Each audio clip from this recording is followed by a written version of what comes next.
That you can hear, ladies and gentlemen, is the frothing of milk, the steaming of Probably espresso. is. It probably is. Because any minute now, we will join Jonny live from a cafe next to the railway station in Portsmouth. But first...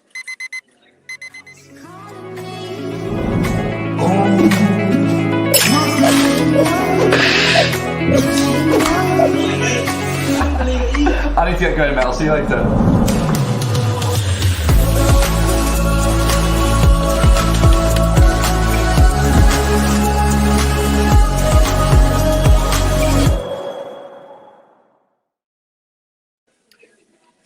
Jonny from Hello. Modesty Blaise, thanks you for joining me. Thanks so much. Now, listen, I'm not going to ask you why you're there because you've already told me that. People will just have to guess why you are. They're not going to, are they? No, they are definitely not going to guess. It's got something to do with some kind of craft.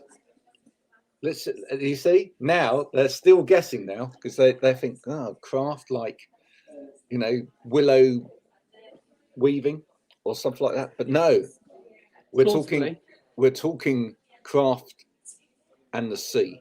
Now you can think about it. Now. Well, I'm in Britain's historic naval port, I guess. So yes. It's only reasonable. I actually came here to plan the D-Day landings. I just got the timing wrong. So. Oh, well, there you go. Now, the very important question, of course, is because we're obviously going to be talking about Christmas in a minute. Are they serving up a Christmas blend in the said establishment where you are? I only drink tea. Oh, you only drink tea? I only drink tea. Right. I get affected by drugs. I'm incredibly sensitive towards this sort of thing, you know. Yeah. Half a paracetamol for me is like morphine for other people. So yeah. You know, have a cup of coffee, and I'm more manic than I even normally am. Well, I just don't like it. Interestingly, well, actually, I'm gonna go with you a little bit on this because actually, I love coffee. Right, Fair enough. really love coffee. However, I don't drink it. Okay. I have not touched coffee for 3.5 years now. Wow. So, because I like coffee, but coffee doesn't like me. Fair enough. So it's cocaine for breakfast, is it? Yeah. Well, fair enough. You know, it's tea actually. Builder's tea. Actually, go on. I'm a noted tea drinker, actually. Yeah. So I'm with you. Yeah. I have one caffeine tea for breakfast, and then after that I go on to teas without the caffeine substance in it. Oh, okay, that's interesting. Yeah, so I have a variety of other teas. I mean that's the lovely thing these days is there's such a great variety of teas to choose from. You know, and various brands to do. My wife gets really annoyed with me because there's a whole row of started tea bag boxes near the kettle, and they're you know, with various amounts of tea bags in them. She says, "Haven't you got enough tea?" No, you can never have enough different types of tea. You can't, but you could put it all. She could put it all into one box, and then it'd be like a lucky dip every morning. That would be good, so exciting. You wouldn't know what you're getting. Yeah, actually, wrap them up in brown paper. That's a good idea. So you have done it. You've gone and done it. You've gone and created a Christmas song. I've been and gone and done a Christmas single. Yeah. I also note that it seems that everybody else in the world has done a Christmas single this year, but I am nothing if not riding the wave of the zeitgeist. Yeah. Well, when you say everybody else, you mean Ed Sheeran and Elton John several times over. You see, I kind of wasn't aware of that one. Well, this is the funny thing about Christmas. Let's just get onto this quickly, and then we'll talk about your fabulous Christmas song. The funny thing about Christmas now is that due to this malarkey called streaming, every Christmas song that was a hit in the past suddenly becomes a hit again at Christmas. So all of a sudden, it's like, oh, is Wham going to get to Christmas #1 again? I mean, yeah. I mean, it's a great song. Last Christmas, great song. But I don't think it is. I'm going to pull you up on that one. Well, it had its time though, didn't it? It had its time. Yeah, it had its time. It's well and truly gone. Yeah. There you go. So okay then, you don't rate Last Christmas. But what makes a great Christmas song for you? Is it more of a Phil Spector moment? I think the template is the Spector Christmas album, obviously. Yeah. We're still allowed to talk about Phil Spector, are we? Yeah. Because various things. What do you need for a great Christmas song? You need some sleigh bells. That's inevitable. You need 2 drummers. You need baritone sax single, and you need murderous megalomaniac in the studio control room. All of which we have. So that's absolutely brilliant. Yeah, absolutely fine. Yeah. I don't know. You know me, Graham. I'm perfectly happy to synthesize these things and actually work out what it is that works. Ultimately, you need a tune. Yeah. And I think that I'm loath to call it traditional, but if you go back to Christmas songs of years gone by, they're tune based. Yeah. And as opposed to an awful lot of hit records these days are not actually tune based. They're rhythm based, or they're riff based, or any number of other things. Yeah. I think generally Christmas singles are tune based. Melodic. Isn't Mariah's single now the most successful Christmas single of all time?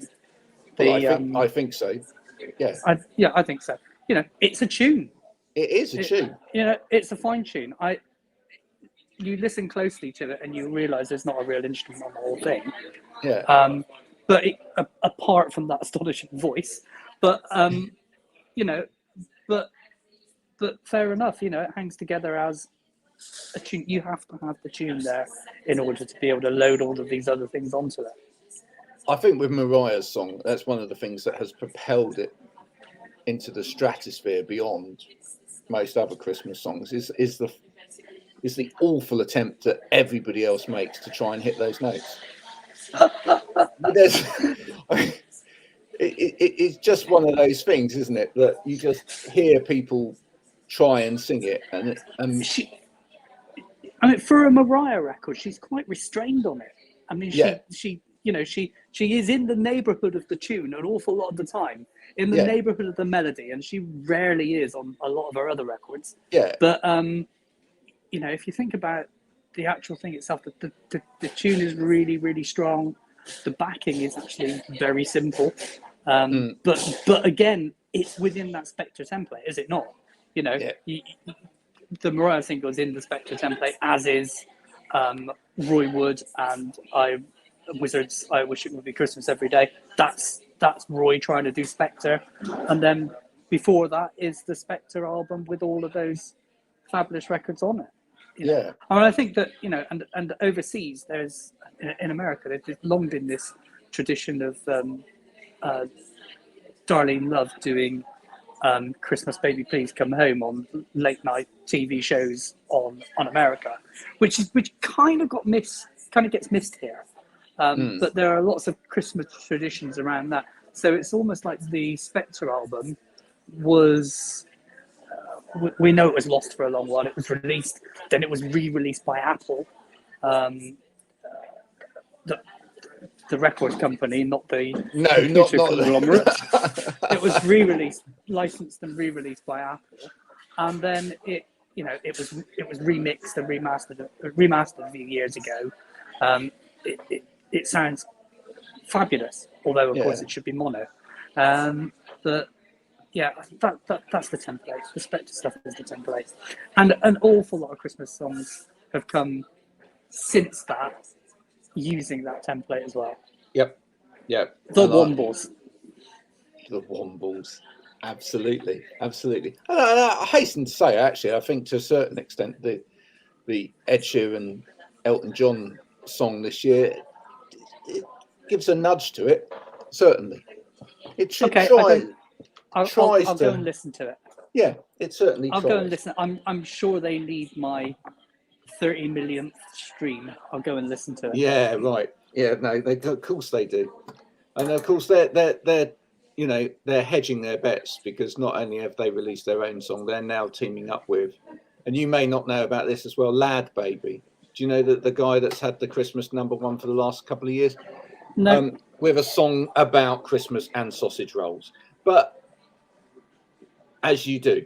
But to be fair, it's raising money for charity, and it's all in a good cause. And, Fine.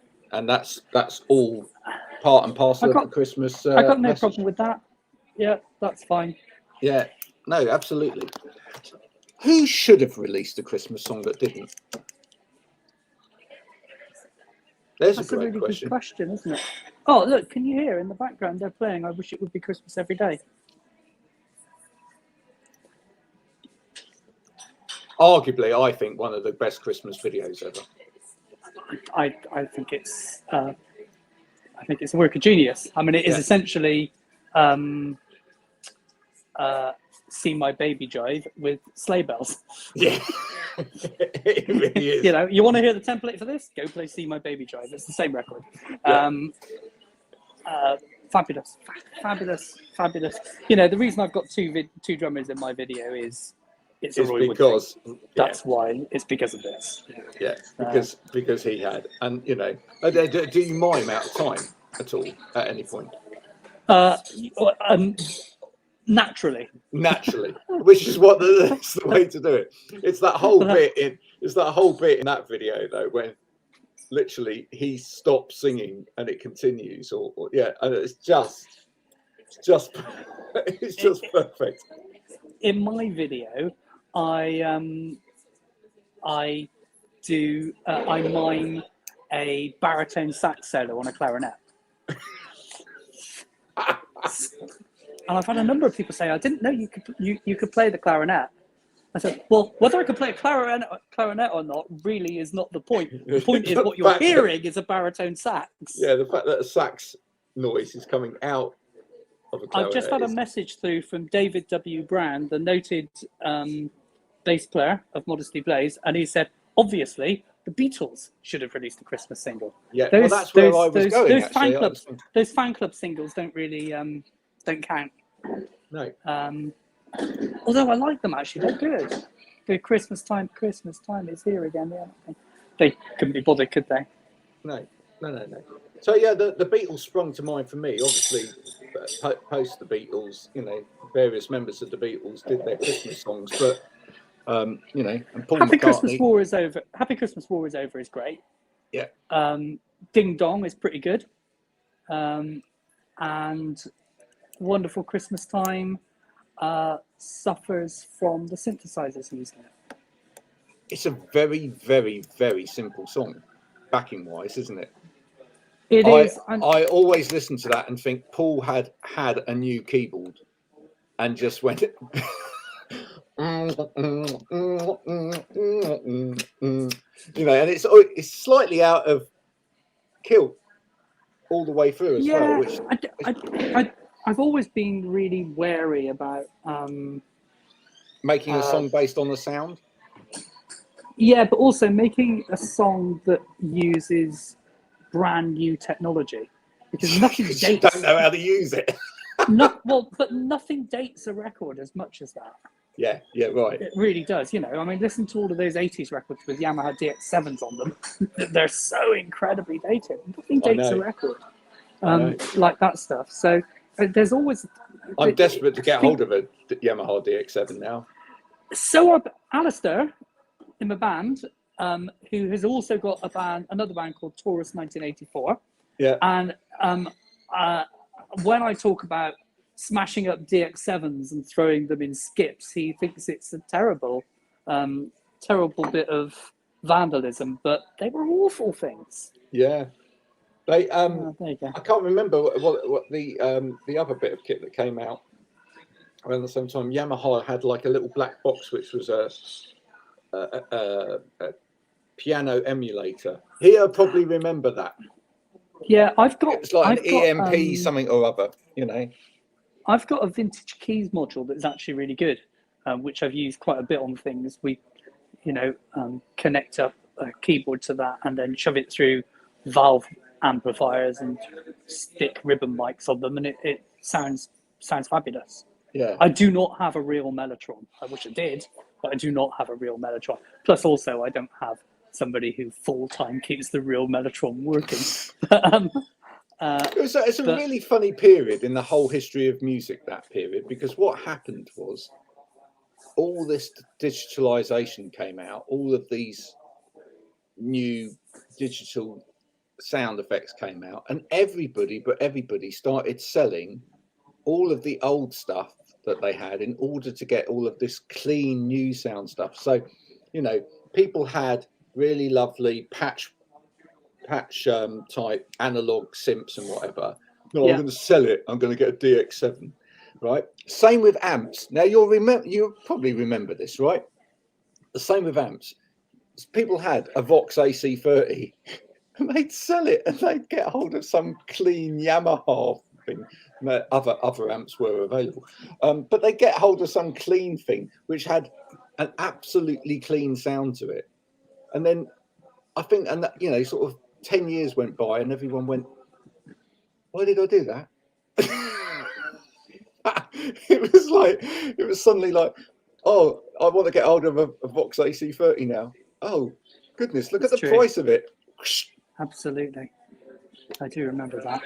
Yeah, it was just mad. Everybody went clean sound for a while, and it was just like, no, it just sounded, everything sounded so clean. It was just horrid. Yeah, and then they spend a lot of money getting all things to mess the sound up again. Yeah. So, do you remember do you remember the influx of synth guitars? They were really strange things. They're really strange things. Although I've got quite a liking for, I like a keytar. I like a keytar. I don't have one, but I think they're very, very funny. I think they're quite cool. I think they're quite cool. And actually, I mean, I think they've survived. And of course, Yeah, I mean, in retrospect, it's the keytar that was cool about Cameo, not the rest of it. Yeah. But and the movement that you can do with a guitar as well. Yeah. That's absolutely it. But no, the guitar synths, and for anyone that's too young to remember, this was basically a guitar that, it really didn't sound like a guitar. It sounded like it was a MIDI instrument. You plug it in and it would play whatever your keyboards were. It's true, but people have been doing that for a long time before that. Remember the Vox organ guitar? Yeah. Which is a fantastic, insane thing that never worked. But again, a glorious idea. Yeah. Or alternatively, you could just play the organ. because it's there. So the Beatles should have made a Christmas record. Somebody posted on Twitter earlier today a picture of Howard Jones with Keith Emerson. Now I thought that looked like a possibility for a Christmas single. It's a possibility, but in terms of a Christmas single, that's two people together in the same room that should never have been allowed to make a record, let alone a Christmas record. Howard Jones, come on. Keith Emerson for the Knives, fair enough, but yeah, well, it would be an interesting Christmas record anyway, wouldn't it? I mean, but anybody else you can think of that should have made a Christmas single? Did the Stones make a Christmas single? You know what? Not that I can think of. There's still time. I mean, they were a singles band, weren't they? I mean, the Stones were singles. I think the Stones really is a singles band because none of their albums are listenable all the way through. Even their Satanic Majesty's Request or Exile on Main Street, it's a long album. I'm not sure. Now, I'm going to say, because your Christmas song, and when people hear it, they will understand. This does follow the template. This is a Christmas song. for a start, it actually It's has got words. Christmas on the cover. Absolutely. For a start, it's actually got words in it about Christmas and coming home. There is a little nod in there, is there not, to that? I feel there's a nod to the pandemic in there. In as much as travel restrictions. I think that the ideas behind these things are quite often you let them go, and then somebody else thinks of something, and then you think, is that true? Yeah, it could be. Yeah, it could be. Yeah, well, just the travel restriction element. Yeah. What I'm trying to do is bung in as much as I possibly. We've spoken before. It's not just got the kitchen sink in it. I've broken in next door, ripped out their kitchen sink, and shoved that in as well. So I'm very, very pleased to tell you that this was mixed and mastered digitally, and the studio had to put a new computer in because I had used so many tracks. That's fantastic. Which I was very, very proud of. That's fantastic. And there's everything in there. Luckily, I have an orchestra at my disposal, and the idea behind it was the person that is coming home in a kind of Christmassy way is either coming home on leave from the army. There's an awful lot of stop the cavalry. There's also a lot of I'm coming home from the army type thing. That for some reason the military theme is quite Christmassy along a lot of records. Yep. I think that I actually think that dates back to White Christmas. Yep. And those sorts of times. Plus also so I think it can be read like this character is either coming home from the army or this character is coming home from prison for the Christmas period. And so those are both things that I kind of reference, and it references Dawn, tie a yellow ribbon around the old oak tree, tie a Christmas ribbon around the oak tree. So yeah, it is Christmassy, and it's it is 150% Christmassy. Let's just see the cover again because it's fantastic. Great bit of work by Gregory. Yeah, that's beautiful, isn't it? I'll be home for Christmas. I love that car. Nice Christmas tree on the top. It's a Moscovich 412. Yeah. And we've just got some trees and some snow on the background, that's from the video. So beautiful view. It's a beautiful, beautiful thing. So people can get that. It's available as a physical single. It's a CD single, tragically, rather than a real single, because as we all know, that's Adele's fault. I've taken to blaming Adele for all sorts of things. Okay. Her cup of tea isn't warm enough. The train was late. All sorts of stuff like that. It's all Adele's fault. She wants to press up millions of copies of her album. Absolutely, all of it is Adele's fault. She's getting the blame for everything this Christmas. Sprouts, okay. You don't like them? It's Adele, I'm afraid. Is that what's happened with the pigs and blankets shortage? Adele. Yeah. Adele. Yeah. Okay. I know now. I understand that. Now, obviously, what we know is that she's not necessarily eating them herself. In the same way that she's not playing all of the 30 million records she's done pressed up, but it is her fault still. And where can people get that? Where can people get that CD single? They'll be able to get this on Bandcamp fairly soon. It's not there yet, but it will be. And they can get their. There's one in a coffee shop in Portsmouth, I hear. There's one in a coffee shop. If anyone wanted to come in and buy one. There's one. There are a few around the place, but largely, you can wrap up your digital download and put it under a tree, presumably for Christmas. This is the Christmas market, isn't it? This is where people go out and buy Cliff for. What grandmother or grandfather or aging uncle decided to go out and buy a Cliff record for some child at Christmas? How disappointed was that child? Yeah. Well, we all know that the Christmas market is about people going out and buying the Christmas #1 for some pop obsessed child. How disappointed were they when they unwrapped mistletoe and wine on Christmas Day? I don't know. I didn't get Cliff. I got Johnny Mathis. Did you? Yeah. When a child was born? Yeah. It's a bit sickly, isn't it? A little bit. It's the talking bit, isn't it? That's where Yeah, it's. But yeah. Although, you know, I do like a talking bit. It's just that But it just goes on a bit. I wouldn't do it myself because obviously it sounded like there was a pirate interlude in the middle. Oi! Hear me, babbers, it's Christmas. And there it was. Oh, fantastic! So listen. Thank you for joining me today. Yours is a truly Christmas song, right? The one thing that riles me, and I just want to get your opinion on this before you go, is all those Christmas songs that are put onto Christmas hit tapes and whatever, but are not Christmas songs. Does that rile you? I mean, it riles me. I mean, my wife, even when we've got a now Christmas album of sorts or whatever. It's that ages old now. But as soon as it comes on, the first song, "Stay Another," and she goes, "That's not a Christmas song." See?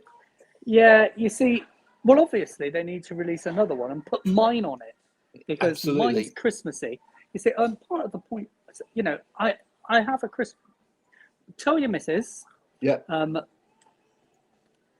That if you go and check out the Modesty Blaise Spotify page, we have a Modesty Blaise Christmas playlist. Fantastic. They are all Christmassy. Actually, all Christmas songs. They are all Christmas songs. There's no actually filler. I did realise that I'd missed Stevie Wonder off it, so I'll go and add that on. Right.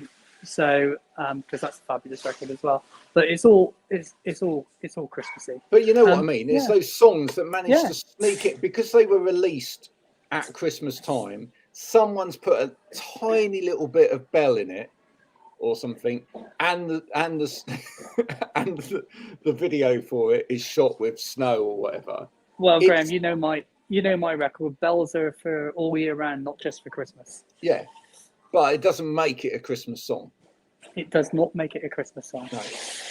But I mean, what I've tried to do is synthesize what does make a Christmas song. Yeah. And then get a tune and massively overproduce it.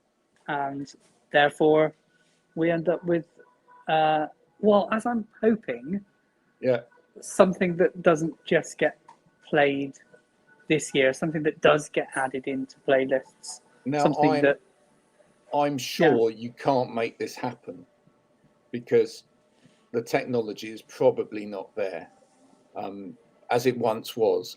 But what would be really great is before you leave this afternoon is if you could actually get the people in that coffee shop to play your Christmas song over the PA.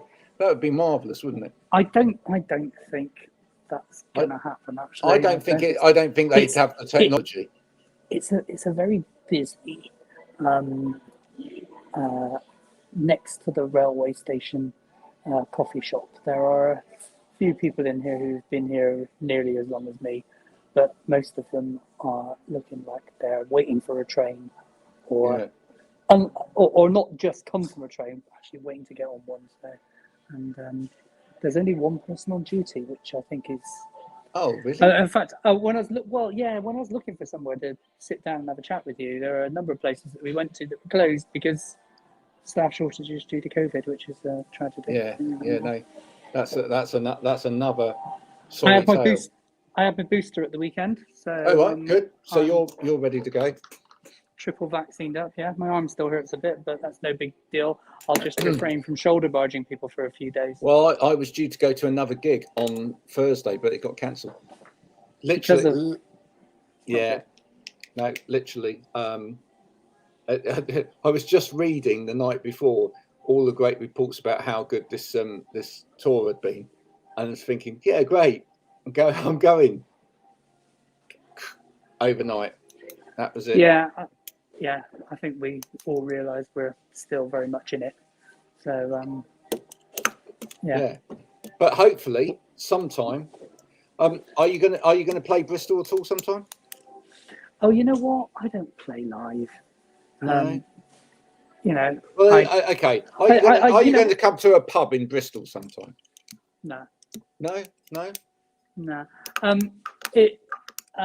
It's always been rather depressing playing in Bristol because the people that know you, the people that know you think they ought to come along and see you, but they don't really want to be there because they know you, and I don't want to ask them. And you know, I'll go and play in Germany where I get lots of people turning up. who shout things about Phil Spector at me in German accents. Well, I like that. That's good. I should have joined you in Portsmouth today. Then that's what I should have done. Anyway, it's been an absolute.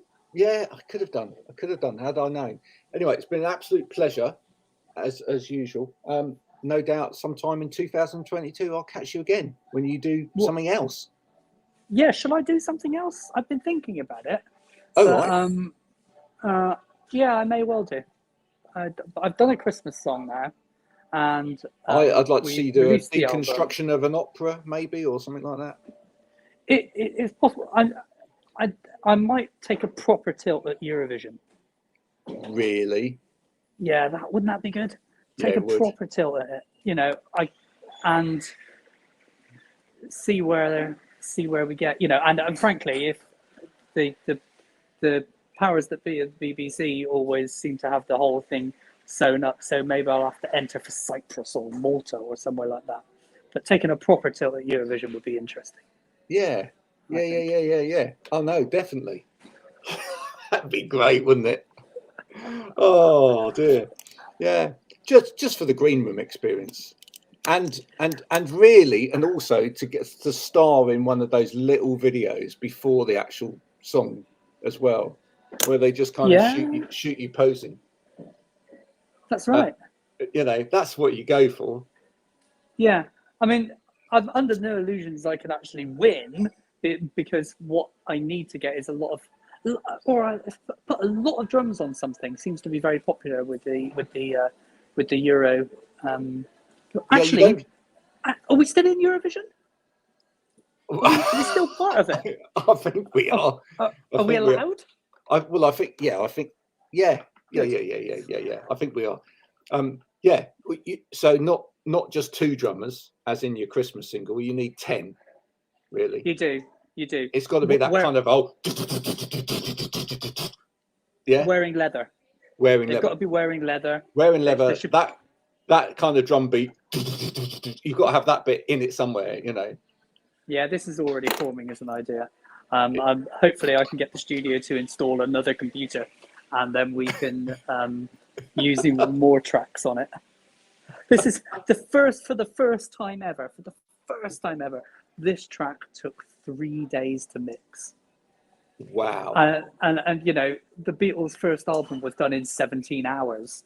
And this one track took 3 days to mix. Just to put it into some kind of perspective for you folks. Yeah. Which is ridiculous. And so there are only times of even more excess in front of us. Yeah. No, I look forward to it. Jonny, have a great Christmas, won't you? And you, Graham. Get home safe from Portsmouth. And I'll speak to you sometime in 2022. Bye, my friend. Let's do that. Good to talk to you. Bye. Nice to see you. Bye for now. Bye.